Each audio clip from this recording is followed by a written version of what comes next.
So good morning, everyone, and welcome to session 3 of our Leader Professional Development Series, Leading the Charge for Evidence-Based Literacy Practices.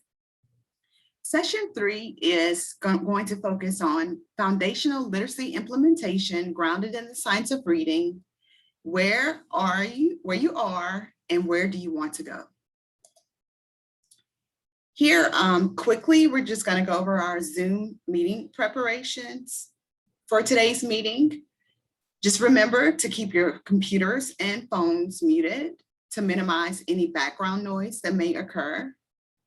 And be sure to turn off your camera because it allows us to save bandwidth and prevent any connectivity issues that we may have.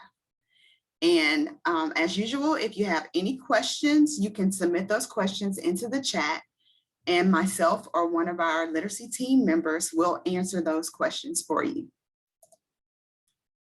Just a little introduction. I peeked into the waiting room before we began, so I feel like we're becoming fast friends around literacy implementation, but I am Katasha Edwards. I am a literacy PD specialist here at the department. You can email me anytime. My email is katasha.edwards@la.gov. I would love to engage with you as a thought partner as we move through literacy leadership implementation best practices across the state. Another kind of housekeeping tool, we're going to drop into the chat a note-taking guide for today. They're going to drop a PDF version and a view-only version. So if you're working on your computer and you want to open the view-only version, you would just need to make a copy of it and you would be able to access it and kind of take notes as we go. And if you want to just print out a PDF later, maybe just to use with your leadership team, you can do those as well. So we're going to drop both of those links into the chat.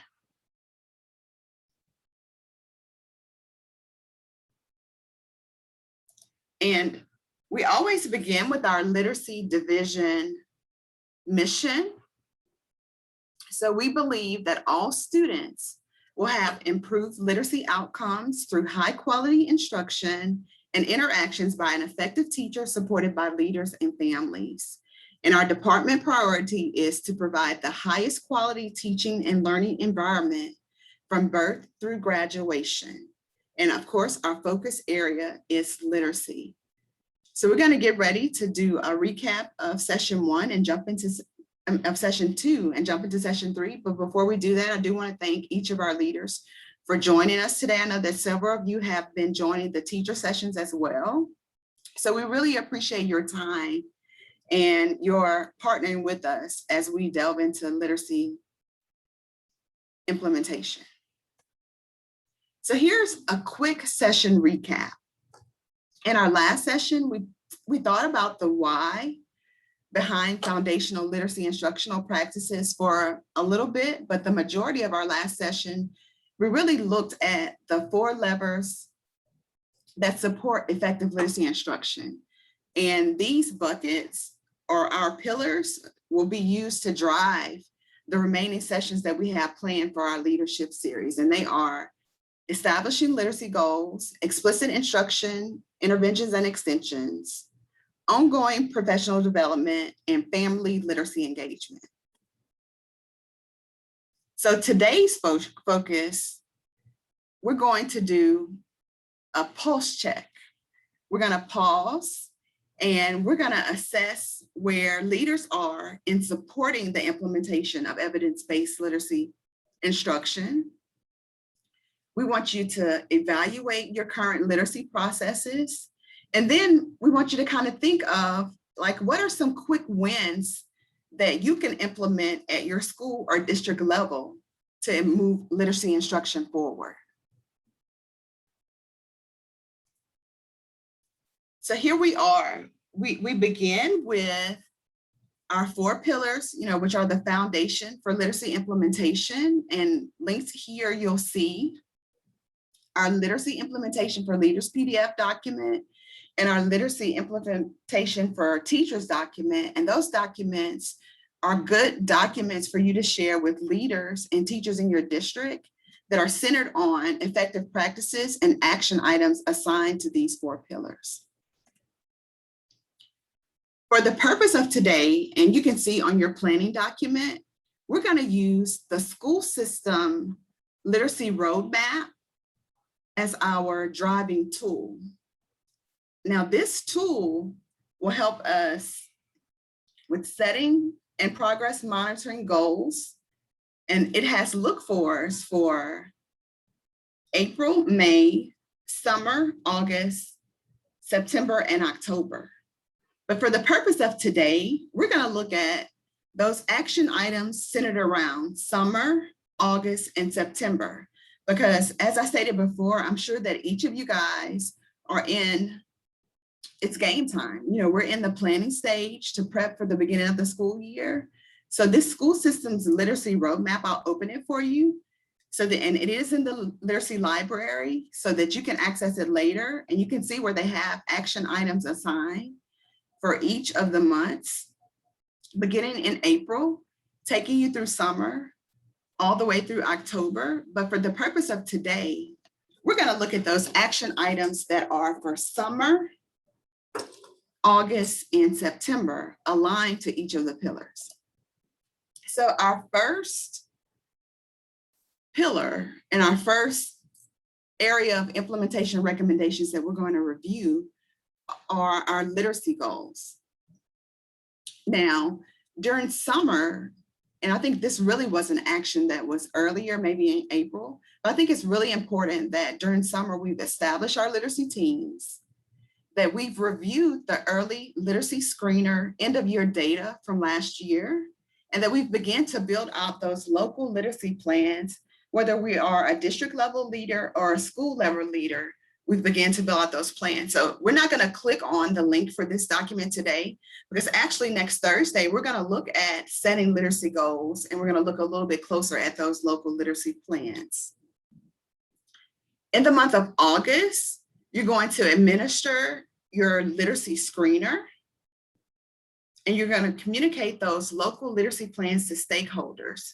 So we will open this pre-K to 3rd grade assessment guidance document. And I know that it says 2020, 2021, but it's going to be updated in our assessment library, and it's going to be the same, because for this year, you will continue to have a choice for which early literacy screener, as long as it's on the approved list, that your school system will utilize and report data from. So at this point in August, you should be identifying what that screener is and getting ready to administrate that during the month of August. During the month of September, once you've collected that data, analyzed it, you're going to begin to set your student learning targets for teachers. And I've attached the goal setting achievement document that's on the department's website. So our second pillar is explicit instruction with interventions and extensions. So we talked a little bit about setting literacy goals. So now let's think about, in terms of explicit instruction and interventions, what are those action items for summer, August, and September that we should be working towards completing? So during summer, and you probably begin this before summer, that you've done a check of your materials and your curriculum implementation, and thought about any barriers that presented themselves during last school year. And you've made a plan to make sure that those resources are available to support that curriculum implementation for this school year. If you have questions about those materials that are Tier 1 materials approved by the state, you can look on the instructional materials view landing page for the department, and it's linked in this presentation. So during the month of August, we're going to look at our plan, because we're going to administer that literacy screener. So it's very important that we don't just administer the screener, that we think about, is there training needed for teachers, for administrators, for literacy coaches, for personnel that will be administering those screeners? And then who are those people so that they can receive that training?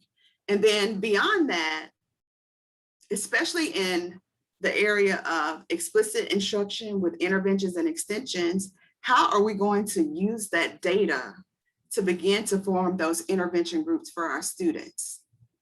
So I think that's very important. I'm going to click back on this pre-K to third grade assessment guidance document, because I think that it's a very valuable tool. And if you're thinking about, what happens once we administer that screener, when we should progress monitor, when we should offer extra support, when should we refer students to our building level committee, so that information is there.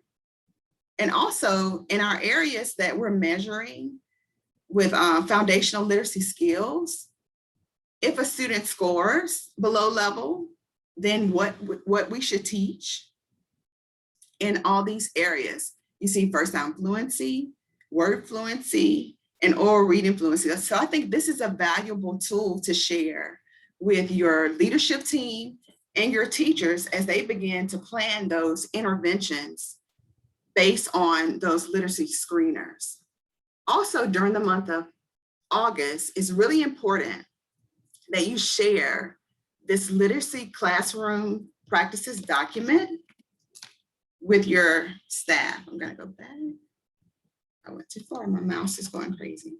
So we looked at this document extensively during the last session, so we're not gonna go through it line by line today, but we do know that these classroom literacy instructional practices, it's important that we communicate that with our teachers and that they are on board and that they receive these expectations for foundational literacy implementation very early.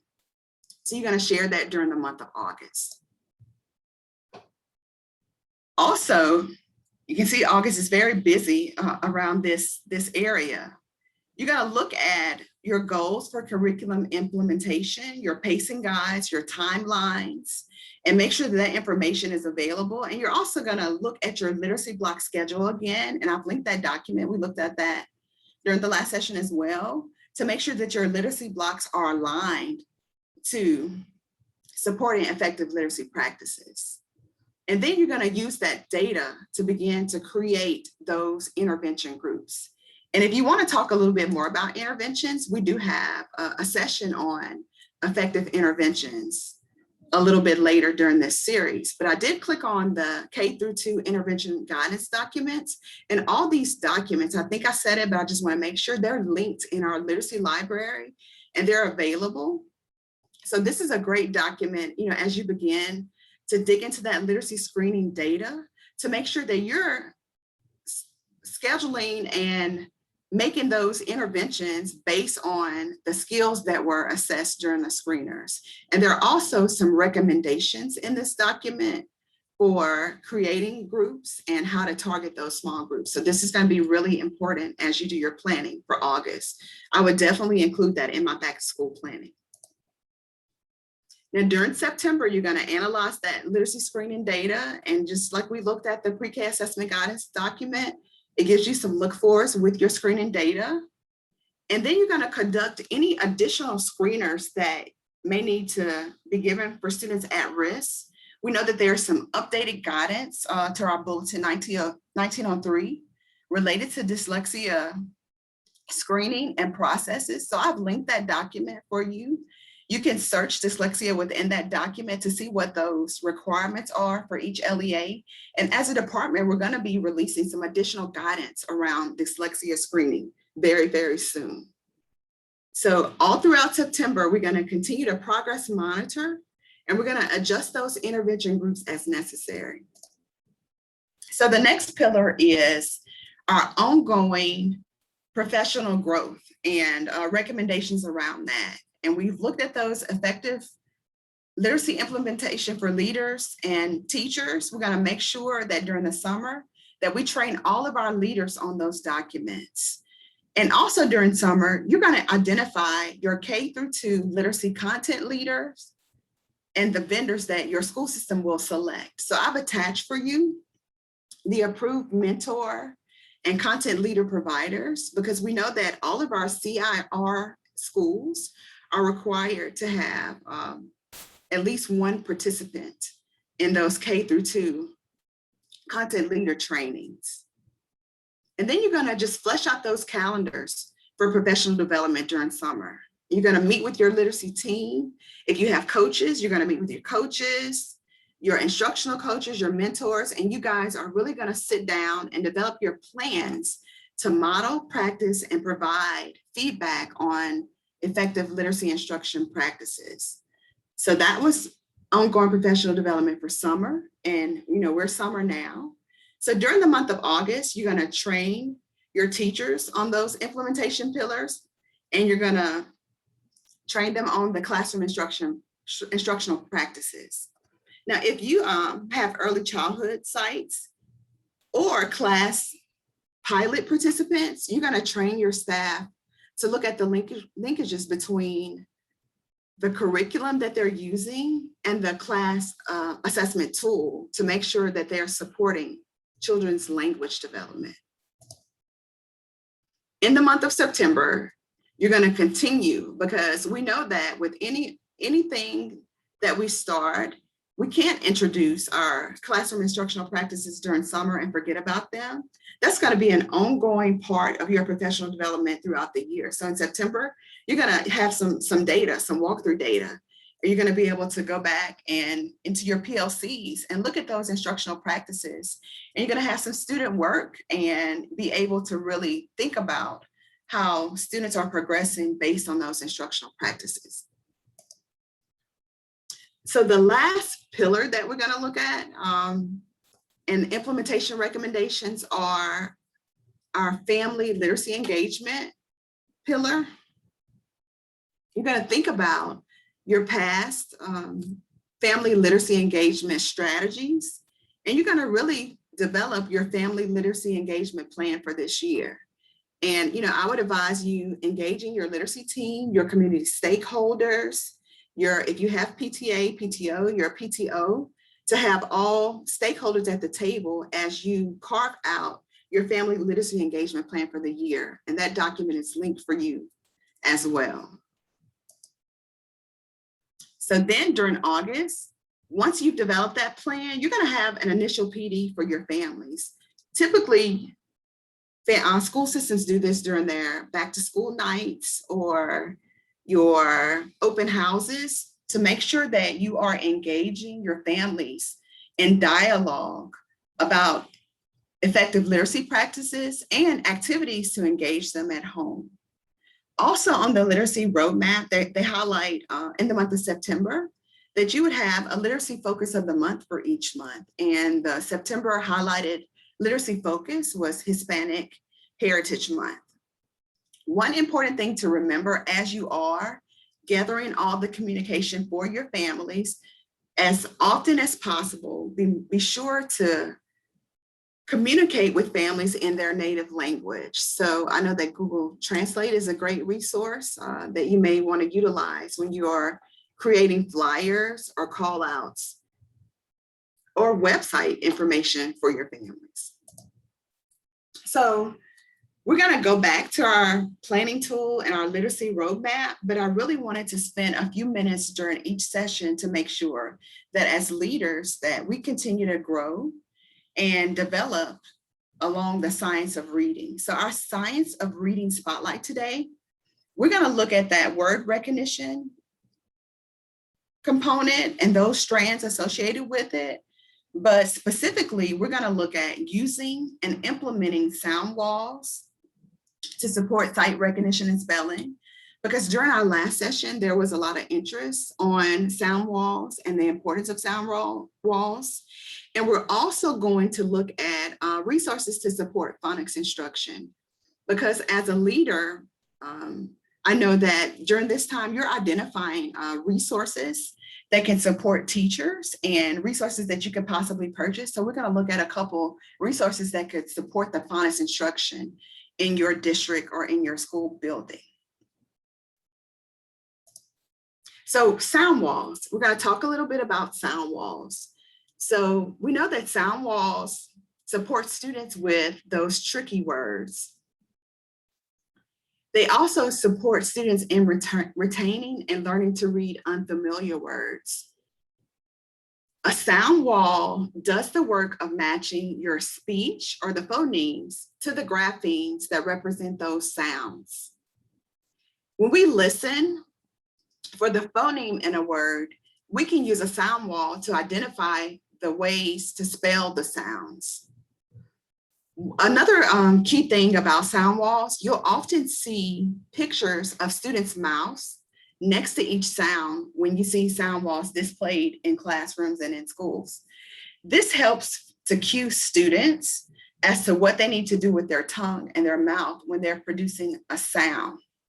And I think about my experience as a learner way back many, many years ago. And I think about how effective, because during that time, I may have been labeled as a student that had trouble spelling. I think about how impactful it would have been for me to have had a sound wall in my personal classroom as a learner. And then I think about my time as a teacher, how important that could have been with supporting students. So we want to make sure that we're making that resource available. I've linked in here a couple of pictures that Dr. Early shared with me from the literacy coaching pilot that took place in the state of Louisiana last year. And these were some actual sound walls that were in classrooms in the state of Louisiana. This next sound wall I really like. You can see where this teacher has placed those pictures like we talked about on the previous slide there. And the consonants are on the left and the vowel sounds are on the right, and just really making it a resource for students to use when they get ready to write. Because, oftentimes we've given students opportunities to guess, and we want to take that guesswork out and we want to show them how to make connections to those sound patterns that they hear and the actual spelling patterns that are in words. So I just can't say enough how powerful this tool is. So if you're thinking about a quick win with transitioning to effective literacy practices, I really feel like sound walls would be one of those quick wins that you can utilize with supporting teachers with effective literacy practices. So here are a couple of resources that I was able to locate. There's an article from readingrockets.org about transitioning from word walls to sound walls and the why. So if you have some teachers that are resistant, maybe sharing that article with them about the structure of word walls and the differentiation of sound wall and the why, that might be a great article for you to use. There's also a podcast by Mary Dahlgren, who is a science of reading expert and just very informative. And I also linked here the Haggerty website. So if your school system is thinking about supporting your phonics and phonemic awareness instruction, there are a lot of resources to support students in pre-K to first grade and some intervention support resources for second grade and above. So the second quick win and second resource area that I think would be important for supporting teachers as they begin to return to school this fall is really just reiterating the importance of phonics instruction. And these next couple of slides I took from our teacher PD series. So if you attended those series, you may have seen this information already. But I wanted to just really hone in as a leader, how you could support teachers with phonics instruction. So, why is it important? It's important because there are 44 phonemes and hundreds of spellings for these different phonemes, hundreds of different graphemes. And the research has shown that about 80 of these spellings occur frequently enough to warrant explicit instruction. And if the students master these phonics skills, they will be able to quickly and easily decode any word. So as I stated before, this was from our teacher series that Sarah Stolman has been given. So if you want to get more information about phonics instruction, be sure to log onto our literacy library to see this series. But here are some key characteristics of high quality phonics scope and sequences. And I know you're thinking that, you have a tier 1 curriculum and your tier 1 curriculum has an embedded scope and sequence within it, but it's important for us always to know the why behind those scope and sequences. And if you don't have a tier 1 curriculum and you're looking for a phonics support curriculum, these are some things that you should keep in mind. Those scope and sequences should build from simplest to most complex in ways that take advantage of previous learning. And I still think back to, things that I did wrong early on in my teaching career that, we have to let teachers know that it's not okay for them just to pull the letter A out and teach it because it's Johnny Appleseed's birthday. And that it's important that these scope and sequences they're scaffolded, and it's important to follow those because they work for the majority of our students. And the source that Sarah cited is the Belvin's book, A Fresh Look at Phonics. So we're going to look at those. So if you're thinking about like a quick win and where to begin with supporting teachers with phonics instruction, here are 2 books that were recommended in our teacher series. And I spent some time looking through both of these resources. I think that both of them are really worth the investment, whether you're investing with them with your literacy coaches and they're going to deliver some of the information in your PLCs, or if you're going to do a book study with some of your pre-K to 2nd grade teachers, looking at one of these books would be a great opportunity for you to kind of dig in. I think it's important for us to note the Louisa Moat's book it's not new, but it's on its 3rd edition. So it's really refreshed and updated with some current research, but she really aims to bridge the gap between reading and language instruction. And I think that a lot of our teacher preparations miss making those connections. So I wanted to recommend, if you have highly qualified speech language pathologists on your campuses, invite them to your PLCs and make them a part of those conversations, because they receive some of this same training and they will be able to help support bridging some of those gaps for reading and language instruction. So think about our reflection questions for today. We looked at our literacy roadmap. We're taking a pulse check with those implementation recommendations for summer, August, September. So where are you in the literacy implementation process? And what are some things that you can put a check mark by easily because you've done those things? Or what are some things that you want to think about and make adjustments in your planning schedules? And then the second reflection question is for you to consider, what are your quick wins that you can have with effective literacy instruction? I shared 2 things that I feel like are quick wins, making sure that we implement sound walls and that we make sure that we ensure that we're providing systematic phonics instruction for our students and some resources to support those things. But you may have those things already covered, and you can identify some additional quick wins that can support the literacy implementation in your school or in your building. So I really encourage you during your planning time over the next few weeks to dig into those questions with your leadership team as you guys begin to plan out and continue to plan out the beginning of your school year. As usual, we have a session feedback form. If you would take a few minutes to complete that session feedback form, that would be very valuable, and someone's going to drop that into the chat for you. And I do encourage you to continue to attend these sessions. Our next sessions next week are on professional learning communities, or our literacy learning communities, and also setting literacy goals. So I think both of those things are important as we begin the school year. So we're going to dig a little bit deeper into those things during next week. So if you have time, you can log on and join us on Monday and Thursday of next week. And if you don't have time, or you want to go back and revisit it later, all of these sessions are recorded and they will be placed into our literacy library. As always, you can contact me at katasha.edwards@la.gov. or Louisiana Literacy at la.gov. I do have your session feedbacks from previous sessions, and we're already like peeling back the layers and getting excited about our next sessions that we're going to plan. And we're really looking forward to planning some sessions for our middle school leaders and our middle school teachers who are supporting students that may be struggling in reading. So I'm super excited about that. And I'm also excited about these subsequent sessions that we already have planned. As always, I appreciate your time and I totally appreciate your literacy leadership.